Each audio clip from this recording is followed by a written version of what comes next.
No, that's cool. That sounds good. It is way, way too hot to be doing this, if I'm honest, but we are both here. I really appreciate that. How are you beating the heat where you are, Chrissy? Yeah, no, You're just not. just no, Nah. just no. Nope. Whereabouts exactly are you and how hot has it got? Because I'm in London and obviously London heats up like crazy. Well, yeah, London's roughly what 4 degrees hotter than everywhere else in the UK. Um, yeah, so I'm in Swansea Bay, and we've only had the heat for the last 2 days, but Yeah. we've had all the humidity. Mm.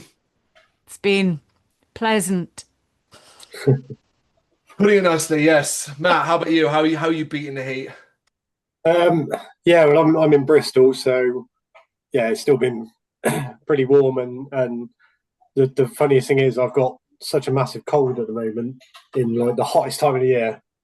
Make that make sense. Oh, isn't that always the way? Yeah, um, At least when you're kind of like sniffing around, you can just say to people it's hay fever, you know? That's yeah, there is that. Yeah, but luckily I've on my off days from work anyway this past sort of 5 or 6 days, so I've luckily been able to just chill at home and stay out of the heat.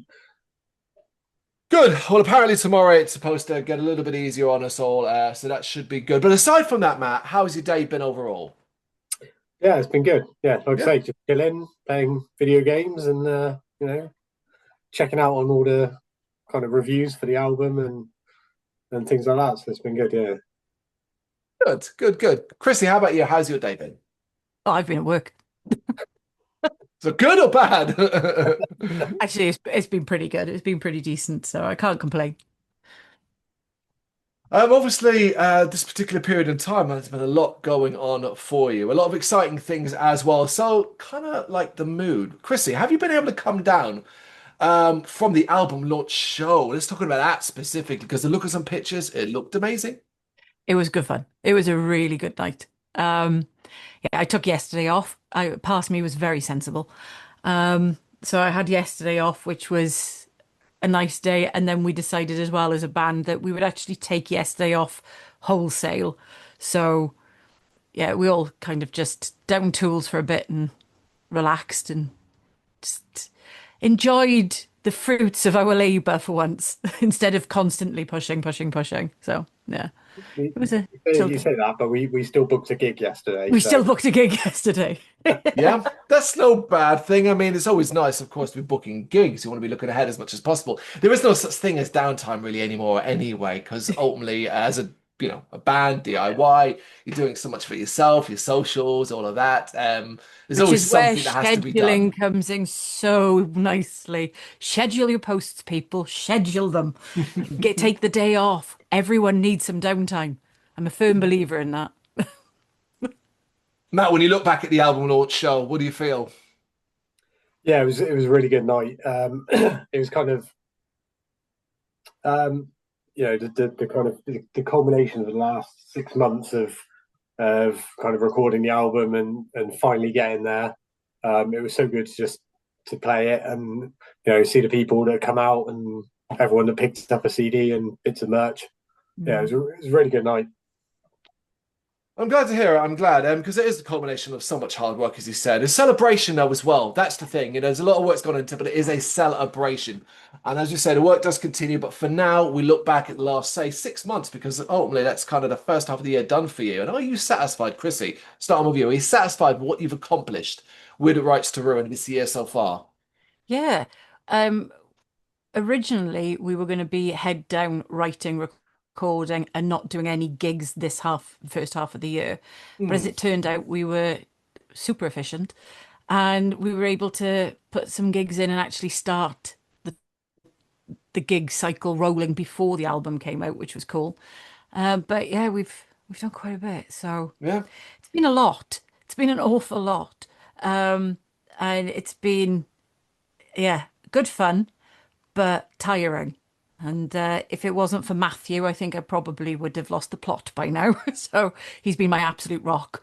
So What is it? What are you doing, Matthew? That Matt, that makes you the rock, so to speak. Well, I mean, Krissie does such a fantastic job of all the behind the scenes, the social media, and basically keeping us on track. I kind of took the charge with the album and the recording process of that, and making sure everyone was kind of organised that way. So yeah, it's been I think we've done really well for the first half of this year to kind of just go, right. We are doing this album because we wanted to do this a couple of years ago, but once you start gigging and you never find time, and so we just went, right, no more gigs. We're going to do this album, get it recorded, and I think we had it all done in 2 months. The recording side of it, and then obviously the mix and mastering. Wait a little bit of time for that, but yeah, I think we did really well. Kept it on track, more or less, and yeah, it's been really good. I'm glad it's gone smoothly, so to speak. I'm sure there were challenges along the way. We'll get into that later on, but it's nice to hear that you're both satisfied to what you've accomplished at this point, because we're talking about it later on again. Of course, there's much more to come. But of course, we are talking about Daughter of Hatred, which, as of the time recording, came out yesterday, June 30th, 2025. A fist-raising, chest-thumping, headbanger of an album, and I know because I wrote those words in my review, and it's been very warmly received all over. You just need to do some digging around in the socials just to see the general response, whether it be on YouTube, Facebook, and so on. People are really enjoying the album. Matt, tell me, what does it mean to you to release this record? Oh, it's brilliant. It's I've kind of released an album before of a previous band. That was a long time ago, but this, it's just fantastic. The musicianship of the people that I get to share a band with is fantastic, and to be a part of that is, brilliant. And yeah, it's just there's not a bad song for me on that album. Sometimes you've got to compromise in a band, and there might be bits that you don't like that everyone else likes, and you have to have that compromise. But there's nothing on this album that I don't personally like, and I kind of found that a bit rare before. Yeah, even not to say you would dislike a song at this stage, but there's an argument to say when you kind of get to this point in time, you can be a little sick of hearing the songs. You've had to listen to them a lot in a lot of different ways, so you might have needed a break. Has that occurred, or are you still just really loving it? Yeah, definitely. I mean, I wouldn't like to think of how many times I've heard these songs now. I was there with kind of everyone in their recording process. So, I heard it with the drums, I heard it with the bass, the guitars, the vocals, as well as the writing of it and all the kind of pre-production there. So, yeah, I can still, I mean, I did have a couple of weeks break from just not listening to it whatsoever. Yeah, I put it on now and I'm still like, oh, love it. I'm glad to hear that. But Krissie, I also want your perspective on this as well. From your specific perspective, what does it mean to you to release this record? Well, I say we wanted to get something out since the EP came out in 21. So it's been 4 years. So I really wanted to get something out. It also ties in as it's exactly 10 years since my last album with Triaxis. So that was kind of like a nice anniversary gift to myself almost. But also it's a frightening prospect putting your heart out into the world, because that is what songwriting is. It's taking your heart and exposing it to the world for everyone to pick holes at. And it's scary, it's exciting. And like Matt, I had a couple of weeks off from listening to it, and every gym session, if it hasn't been Sleep Token, it's been our own album. And it's the first time I've genuinely been in a good place with an album to go, I want to listen to this. So I was like, there's songs off my old albums that I will sometimes listen to now and again. But yeah, this is one of those ones where as I'm listening to it, I'm just going, oh, Lee's riff there. Oh, I hadn't heard that before. Oh, Matt. Oh, there's something Matt's done here. And there's a fill that Zak's put in. Or there's a line that on the bass that Paul's done.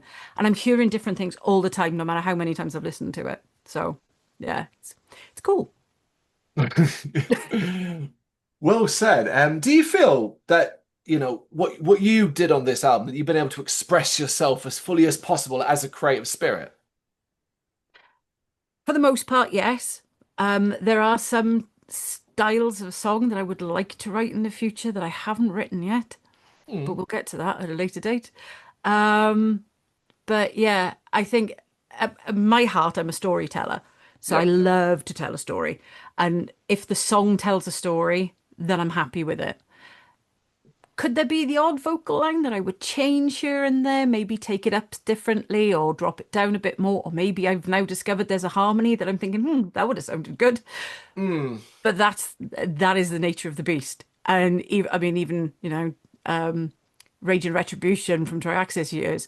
It's been 13 years since that one came out, and I'm still going, oh, I could have done a really nice harmony there. But you do. It's just the way it is. The striving for perfection never ends really, and as you Yeah. develop And constantly as perfection an doesn't artist, exist. Yeah. exactly, and as you develop as an artist, you're always going to find new skills and things maybe you didn't know you were capable of. So I guess that's sort of inevitable. But you sound like you know that and you expect that, so you're not too hard on yourself when you kind of look back at stuff like that. No, nah, there's no point in being hard on Mm. yourself because you're just going to go into a spiral and you'll end up hating something, and you should never hate. Essentially the children. The albums are the children. Should never hate the children. So, there are things I would like to change, but yeah, that's benefit of hindsight. Yeah, and this one's literally just tottering out into the world as of Yeah. yesterday. Its legs, it's got a long way to go. It's got a long There's way to go very before we little see on how it this that I is. would change, to be fair. Yeah, very well. That's good to know. Mm. I Now, think how it's about you from your creative perspective? Sorry, you were going to say something there. yeah. I was kind of getting onto that. It's lost my train of thought. Sorry. The heat and the cold. No, I think it's it's one of those things where you do have to you have to draw a line when you've kind of Yeah. decided, right, this is enough for the recording. This is what we're happy with. And there's always going to be things where, even when you're playing live, that you become more comfortable playing the songs, and then you start experimenting a little Yeah. bit, and then you find these little tweaks and stuff, and you go, oh, I wish we'd done that on the album. But then that is the live thing that gives that extra little something special for people that have gone, oh, I've heard this song, but oh, I haven't heard them do that like that. And it's that beautiful little creativeness that is always going to be evolving. Yeah. That is often so much fun. It's why live albums can sometimes be so spectacular in a band's career because you are hearing songs in a fresher, interesting way. If you just want the studio releases, go listen to those studio releases. It's those little touches, those moments in time, particularly throughout the shows, that are very, very special. And hopefully people got to experience and going to have their own stories from the album launch show and what comes further in the future, including a certain festival that occurs next month, which should be spectacular, but we'll get to that at the end. Before then, Matt, what did you try and summarize if you can, what you wanted to showcase with this album from your personal perspective? I think it is the way that we've all brought something to the music. There is, I mean, we obviously know it very intimately and in depth, and there's a couple of the older songs that came from the EP that we kind of spruced up. There's songs that I've mostly written or Lee's mostly written, and then there's songs that we've kind of worked together, and there's all these little nuances in that writing that has really just impressed me, and You great. do you feel very much that it's a very unified release? In what respect? In respects that you are, as a group, working together.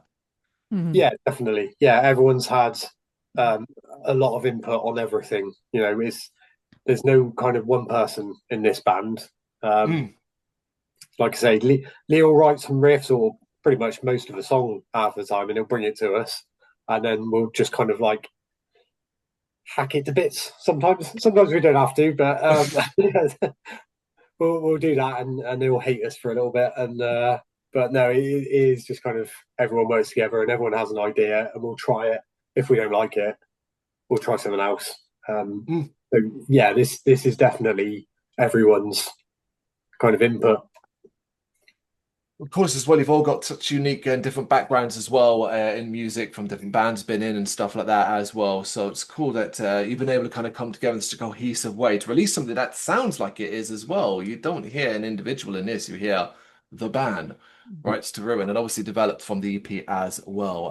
But Krissie, kind of the same question, but from your perspective as a vocalist, what you wanted to showcase. Um, you know, I don't think it was a case of going in and wanting to showcase anything. I mean, Hmm. my voice has been out there for a long time. Hmm. So I think one of the things I wanted to do was experiment a little bit more with going up in my higher register, which happened on Sorrow. I was very chuffed with that. Hmm. I tend to, in the past, I've tended to play it safe with my vocal. And I thought, "Do you know what? Let's just go for it." Poor Matt was actually in the room as I was doing those higher bits and was cursing me because it was very loud. But yeah, I think as well on the Triaxis releases, it was more of a Dio-esque style, and I Hmm. wanted to lean heavy into my Ann Wilson love affair on this one. And but also bring in some of the, yeah, because way back when I used to sing swing and soul, Hmm. so there's a bit of a Diane Shure coming in there and a little bit of Ella Fitzgerald. So it's just pulling in those influences, a bit more soul, a little bit more swing.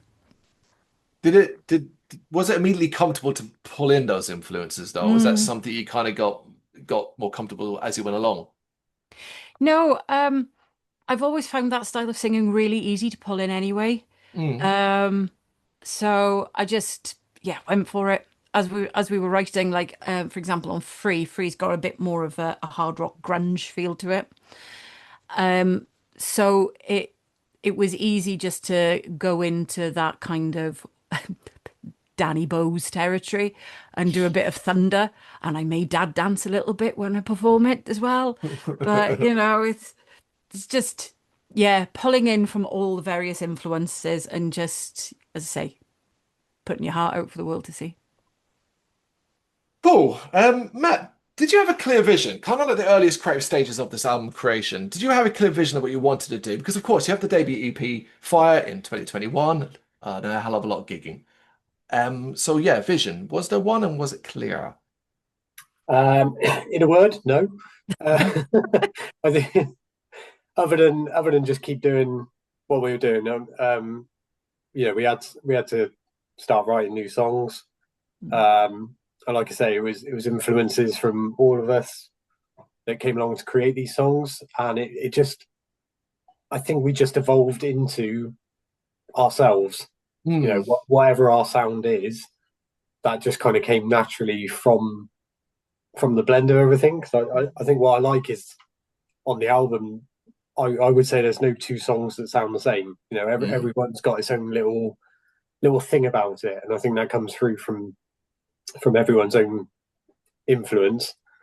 Um, so yeah, I think we just wanted to create this album that was like, this is us, this is what we got, and then we wrote it for ourselves, Hmm.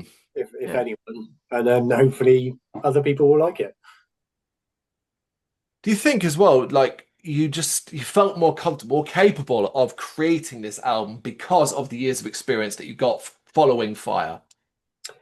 Yeah, definitely, and obviously from working in previous bands as well, you kind of you know what the recording process is going to be. You know what needs to be done, and we did a lot of pre-production, which made the process a hell of a lot smoother. We recorded a load of demos ourselves, so that we knew exactly what we were going to be doing when we came into the studio. Hmm.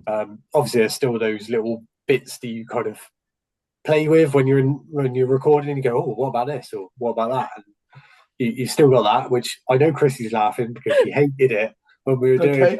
that. we, we me and Leah were terrible for changing little bits and pieces, and then Chrissy would be like, "Well, what about my vocal line? I've got to do that over the top." Well, well, this is just how it is now. Well, it's not quite like that's not quite what I said. It was like if you change anything, you need to let me know so I can change the vocal line if it Yeah. needs changing. Not just bring it on me. Yeah. Mm. I think there's still a couple of things when you came to record the vocals where you're like, what have you done? But they were only minor things. We worked through Yeah. them.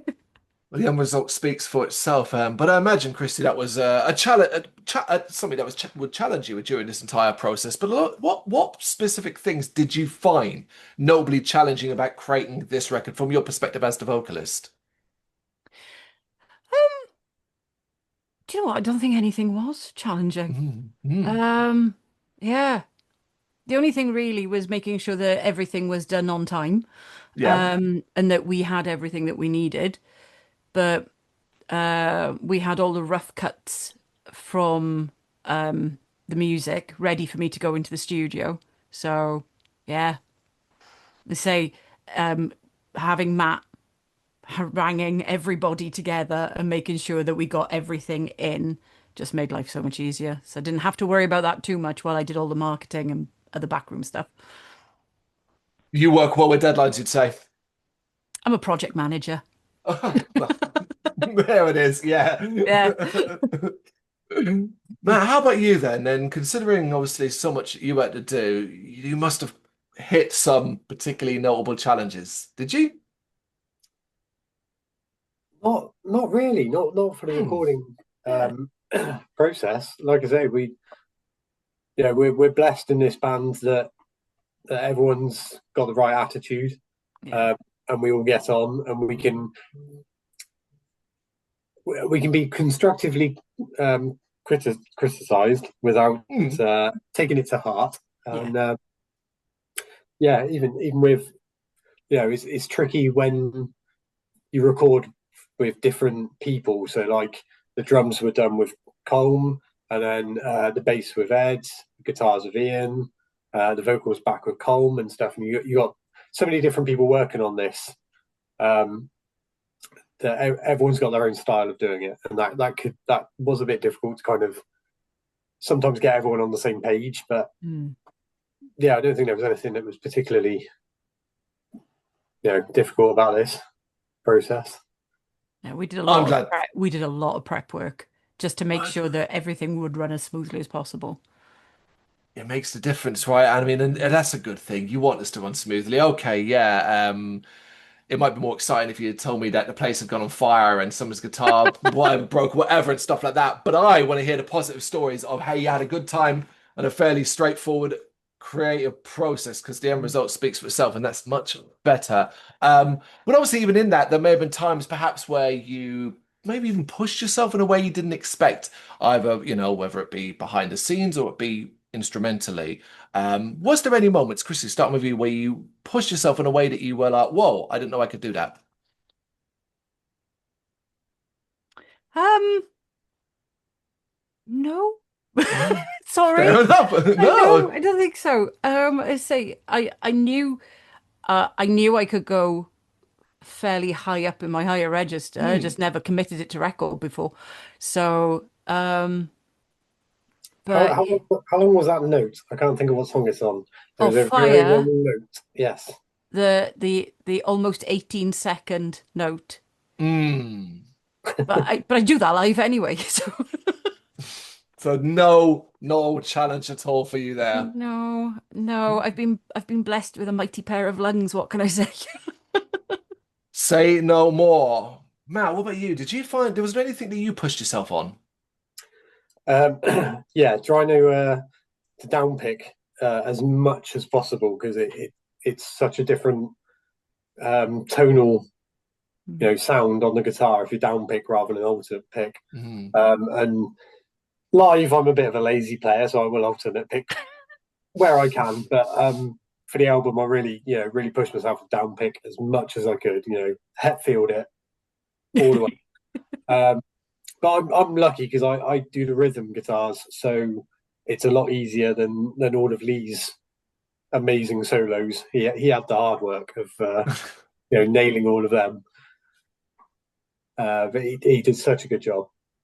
Oh yeah, no, You no, did. absolutely incredible. You've all done an incredible job, Thank you. and should be so so proud of that. And it feels like you've had a good experience creating this record, Mm, ultimately overall. So yeah. individually, we'll start with you, Matt. When you reflect on the entire creative process, and I mean from the very first note that was ever written to, well, release date yesterday, when you reflect on that experience, what are some of your favorite memories? Just all the rehearsals Yeah. that we spent time together, writing the song. Like, I'll be honest, I hate the start of writing songs when you haven't really got anything and you're trying to come up with ideas.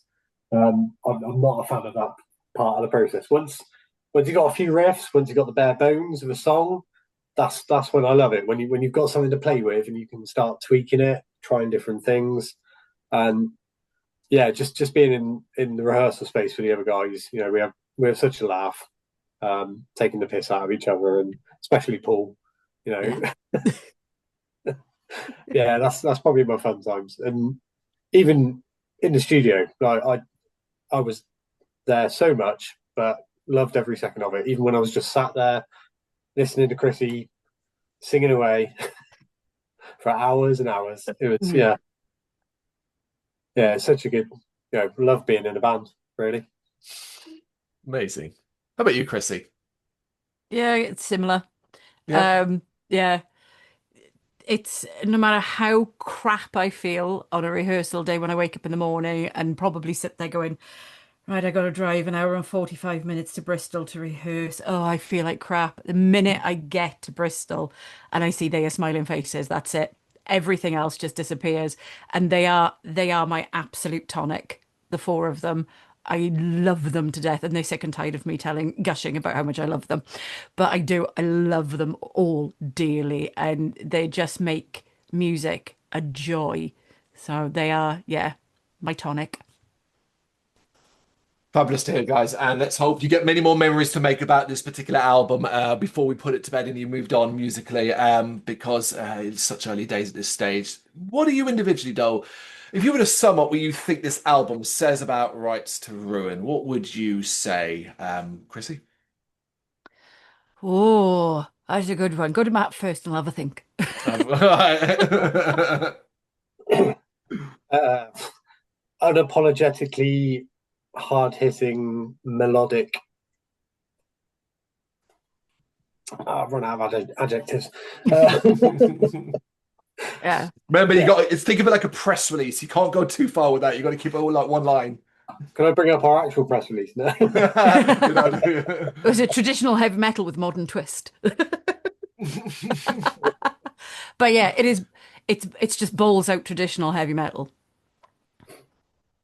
There it is. Yeah. Um, Bloodstock, because that is when we will cross our paths in the flesh. Congratulations on being booked for such an incredible festival, of course. The EMP stage on the Mhm. Saturday. So I mean, I'm going to ask a pretty basic question here to begin with. How excited are you for this, Chrissy? Always. Yeah, Always. Myself and my husband, we go to Bloodstock every year. That's our holiday. there it is. So this will be my fourth time playing Bloodstock, and I am thrilled to be back. I love it. It's one of the best. It's one of the best festivals out there. So yeah, chuffed. We have definitely crossed paths then at some Probably. point or another and not realized it then because I've been gone for the last 10 years with my wife and family. So there you go. Matt, what's your experience with Bloodstock and how excited are you? Oh, so excited. I've been 4 or 5 times now, I think. And I was gutted that when I joined Triaxis, they'd already played 3 times and I'd missed out on that opportunity. Sorry. Um, just a little dig in there. No. So yeah, to finally get there, and especially with this band, is phenomenal. I'm so looking forward to it. Yeah.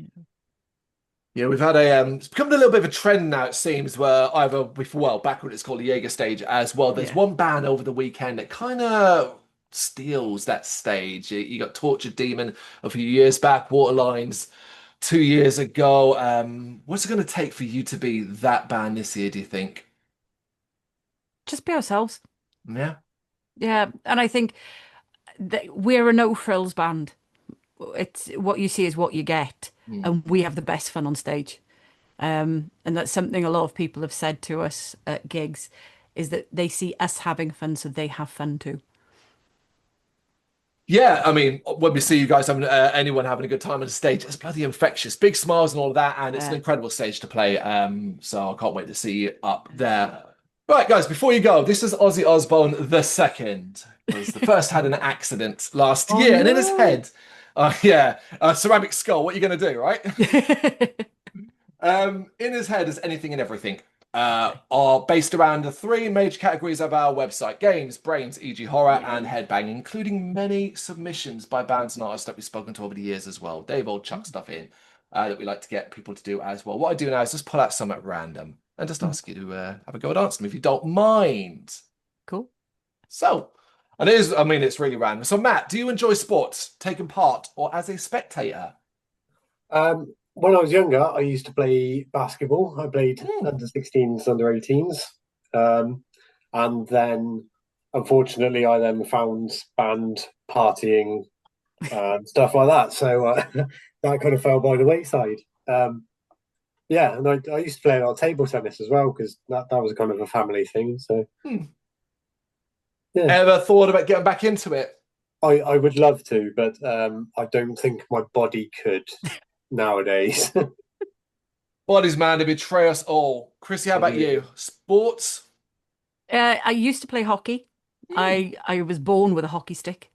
My dad played hockey for the Jägermeister team when we were stationed in Wolfenbüttel, northern Germany. But I was a keen obstacle course racer, but I kind of left that kind of slid when COVID hit. I'd like to get back to doing obstacle course racing. I'm a Spartan chick, so I'd like to do my Spartans again. What's stopping you? Just time? Yeah, pretty much. Time. It's always time. Matt, tell me something great about your hometown. Well, my hometown is Swindon. So this could be tricky. Magic roundabout. No, kidding.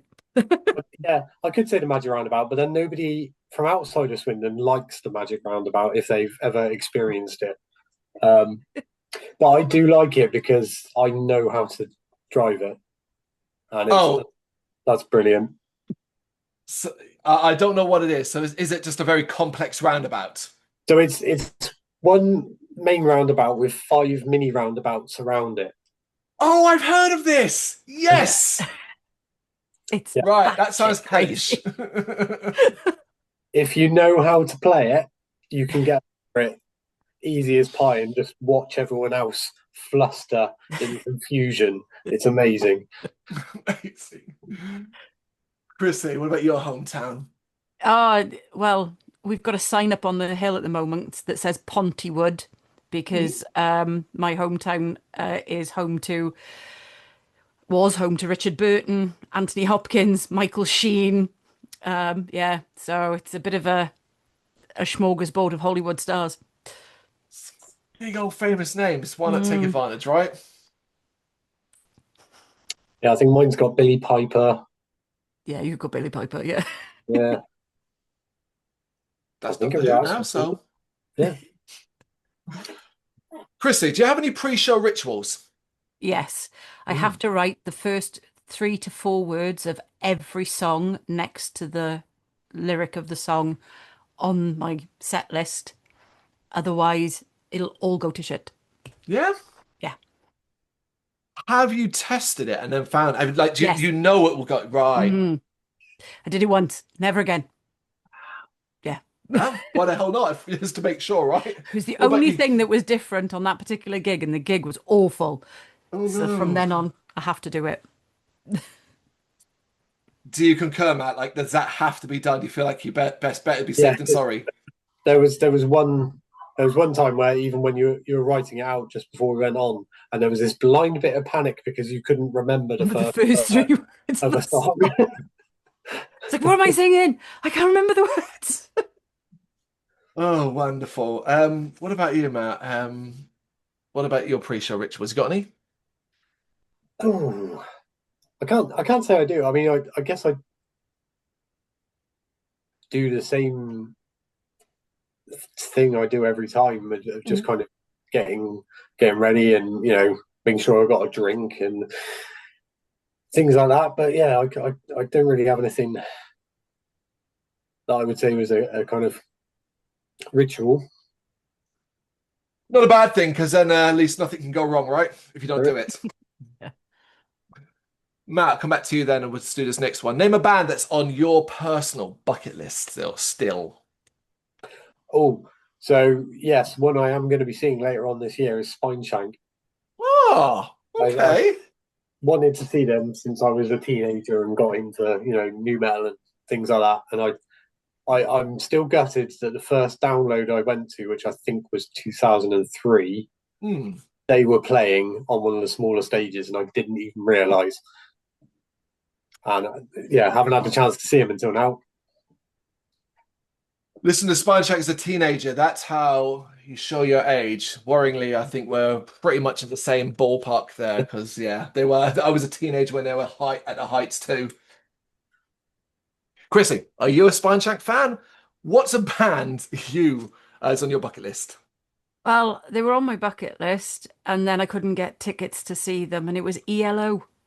Oh.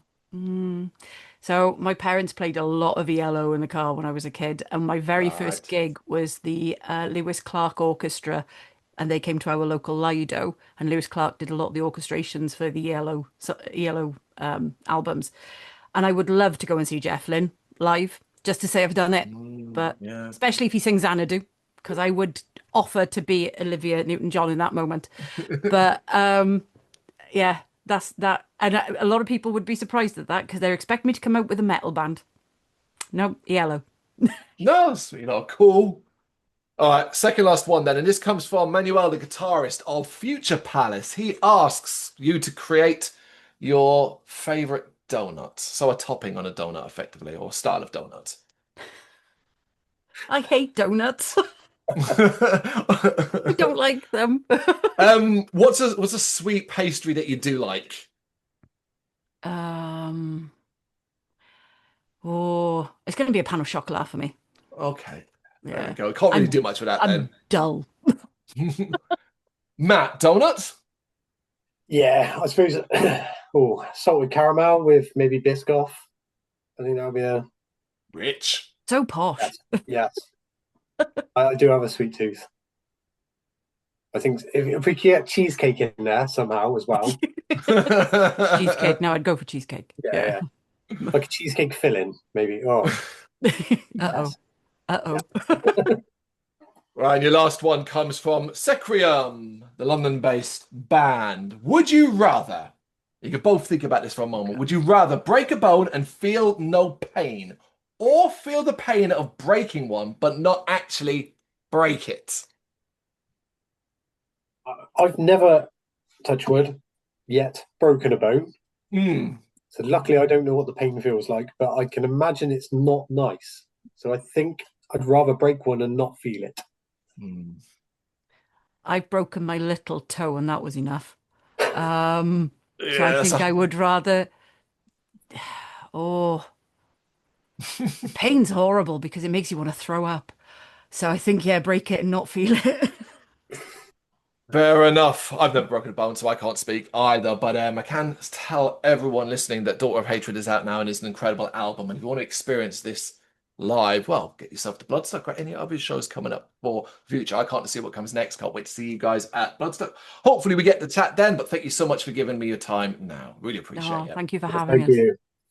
Thank you very much for watching. If you've enjoyed what you've seen, please consider hitting that like and subscribe button. It does help us out. You can find us at gbhbl.com and across all social media platforms. And if you really want to give us a bit of extra support, please consider buying us a cup of coffee over on our coffee page. Thank you.